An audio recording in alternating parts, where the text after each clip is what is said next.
Bienvenue sur Investissement Locatif TV, la chaîne des investisseurs immobiliers. Je suis très heureux de vous recevoir aujourd'hui en plateau pour une nouvelle émission, une émission sur la location immobilière. On va analyser l'impact du Covid sur la location immobilière en France avec mon invité en plateau. Juste après cette courte vidéo, c'est parti. Aujourd'hui, on reparle du marché locatif et en particulier d'un marché qui a un petit peu tiré son épingle du jeu, c'est le meublé. Mais oui, on en a beaucoup parlé, du meublé traditionnel qui a effectivement quelque part un peu profité, on va le dire comme ça, de la crise sanitaire et économique, en l'absence des touristes évidemment. Alors pourquoi je vous dis ça? Parce qu'il y a le spécialiste du meublé traditionnel, Logis, qui a publié son bilan 2020. Et effectivement, qu'est-ce qu'il constate? Il constate cet afflux de nouveaux biens à la location meublée, ces fameux biens qui étaient mis sur le marché de la location touristique, Airbnb & Co, et qui, faute de touristes pendant cette crise sanitaire et économique, se sont retrouvés sur le marché du meublé traditionnel. Le GIS nous dit que 30% des demandes de propriétaires enregistrées chez le GIS pendant le premier confinement étaient précisément des demandes de ces propriétaires qui louaient jusque-là sur Airbnb & Co. Et donc, de fait, forcément, ça a eu une influence sur le nombre de biens à la location. Il rappelle d'ailleurs au passage les chiffres que nous donnait aussi PAP, qui nous disait quand même que 70% des propriétaires Airbnb étaient en train de changer l'usage de leurs biens pour revenir sur la location traditionnelle. L'appart, il est meublé, hein. Et pour en parler, je suis en plateau avec mon invité, William Vieillard. Bonjour. Bonjour Mickaël. Vous êtes directeur du site www.imojeune.com qui est spécialisé dans la location étudiante et jeunes actifs. La première question que je voudrais vous poser, c'est comment est-ce que vous voyez l'impact du Covid sur la location immobilière en France? Alors la première chose, c'est déjà différencier le Covid des deux confinements, puisque l'impact réel s'est fait vraiment sur les deux confinements, où on a constaté une baisse drastique des recherches de logement. Donc ça s'explique logiquement par plusieurs raisons, notamment par la mobilité des étudiants qui a été réduite à néant suite aux restrictions gouvernementales qui a bloqué justement cette activité. On a aussi toute la part des étudiants étrangers qui sont restés bloqués, qui ont dû malheureusement mettre en stand-by leurs projets, leur formation, reporter du coup leur voyage en France. Et nous avons aussi été confrontés à un gros problème qui est l'organisation de façon très disparate des universités qui ont obligé les jeunes à s'adapter de façon brutale avec un gros manque de visibilité. Donc très grosse différence à analyser déjà entre le confinement et le Covid. C'est deux choses complètement différentes sur l'impact de la location immobilière. On a un ordre de grandeur et de l'idée de cet impact en pourcentage. C'est quoi? Ça a chuté par 2, ça a chuté par 3, le nombre de recherches, encore plus? Si on lit sur une moyenne de 2020 à 2021, on n'a pas de perte de façon générale. C'est vraiment sur ces deux périodes ponctuelles de confinement qui n'ont pas duré trop longtemps, heureusement, où là, on a constaté jusqu'à 50% de trafic en moins. Mais on a tout de suite vu une reprise derrière très naturelle d'ailleurs suite à ces confinements. Donc nous on rassurait nos propriétaires puisque c'est nos clients, nos propriétaires, qu'ils soient professionnels ou particuliers, et j'avais tendance à les rassurer en leur disant que de toute façon c'est une période qui allait se terminer et que la reprise allait reprendre de façon naturelle. Ouais, dans quel état, et c'est vrai que c'est une bonne remarque que vous faites, dans quel état psychologiquement ils sont ces propriétaires avec une baisse de la demande, alors plutôt en 2020 dans ce que vous me dites, ils sont quoi? Ils sont un peu désespérés, ils ont baissé leur prix. Ça se traduit comment concrètement pour eux? Premier ressenti, beaucoup d'appréhension, beaucoup de questions, beaucoup d'interrogations. Donc on a eu des retours, pas forcément sur les mêmes villes d'ailleurs, que ce soit sur Lille à un moment donné, sur Toulouse, où il y a eu des questions. Ils nous posaient bien sûr toujours la même question, est-ce un phénomène local ou national? Et nous, notre équipe, on avait tendance à toujours les rassurer, puisque c'était jamais les mêmes résultats par rapport à la ville voisine.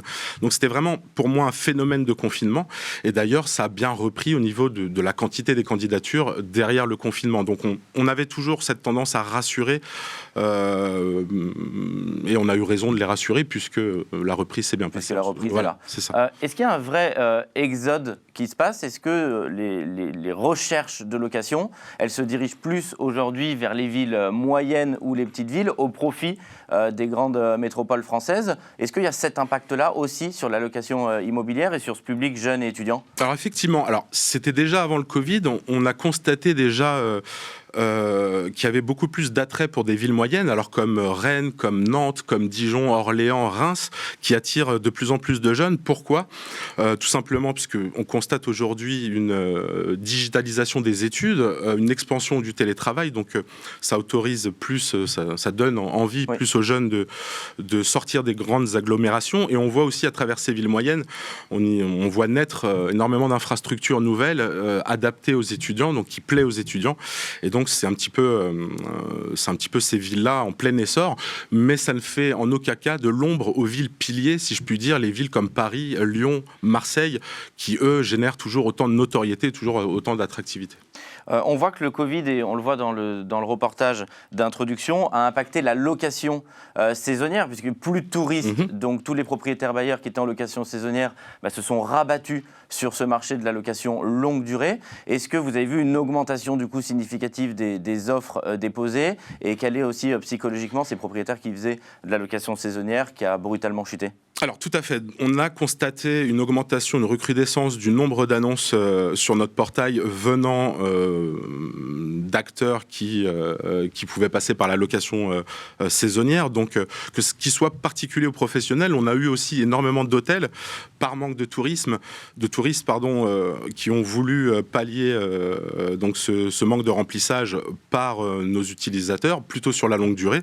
Et on voit qu'aujourd'hui, on peut pallier à ça, on peut leur donner des candidatures, parce qu'il y a toujours des étudiants qui ont besoin de se loger. Il y a un chiffre qui est important à prendre en compte. Chaque année, il y a à peu près 3 millions d'étudiants en France. Il y a une augmentation constante chaque année. Et il y a un tiers de ces étudiants qui a besoin de se loger. Donc il y aura toujours des étudiants en demande de logement. Et donc, est-ce que cet afflux d'offres, du coup, en location saisonnière, ou même les hôtels, du coup, qui se rabattaient certains sur de la location longue durée, a permis une baisse des prix significative, ou c'est pas la réalité de ce que vous constatez ? Aujourd'hui, la conséquence, c'est même à l'inverse. J'aurais tendance à dire qu'il y a une variation sensible à la hausse des loyers dans des villes à flux tendu, comme Lyon, Paris. Je vois pas du tout de variation à la baisse. Alors, pour le moment, peut-être que ça aura tendance à revenir à la normale d'ici la fin de l'année, mais pour l'instant, on est plutôt sur une légère hausse autour de 9% sur le loyer à Paris et à Lyon. En termes de perspective, justement, et c'est intéressant, je voudrais finir par cette question, comment est-ce que vous pouvez analyser la suite pour ces propriétaires bailleurs du marché locatif ? Comment se dessine finalement la reprise ou la sortie de cette pandémie ? C'est-à-dire sur quel aspect ? C'est-à-dire, est-ce que concrètement, demain, il va y avoir encore plus de logements ? Est-ce que les logements qui étaient en location saisonnière vont repartir en location saisonnière ? Du coup, on va revenir sur des marchés ultra tendus. Est-ce que les recherches vont reprendre puisque les étudiants vont pouvoir voyager ? Alors, pour moi, ça peut être temporaire, parce qu'on est quand même dans une tendance de reprise, donc l'objectif c'est que le tourisme reprenne normalement, logiquement. Donc nous, si on peut aider au mieux ces acteurs-là, les accompagner au mieux à trouver une solution temporaire, on le fera. L'objectif, je pense, de ces bailleurs qui destinent leurs biens en location immobilière, je pense qu'ils y retourneront à terme, puisque ça a été leur business model. Après, il y en a certains qui vont peut-être garder cette option, puisqu'elle elle reste rentable. Est-ce qu'on voit déjà des candidatures arriver pour la rentrée, pour la reprise de septembre sur le marché étudiant, ou c'est encore trop tôt ? La haute saison va commencer. Alors, les hautes saisons, généralement, commencent après les résultats de Parcoursup, après les résultats du baccalauréat. Et la bonne nouvelle cette année, c'est que c'est pas reporté. Donc, la haute saison, normalement, va se passer comme convenu. Il n'y aura pas de décalage sur les ouvertures des universités. Donc, on est très content. On est dans les clous. Et normalement, la haute saison va se passer comme prévu.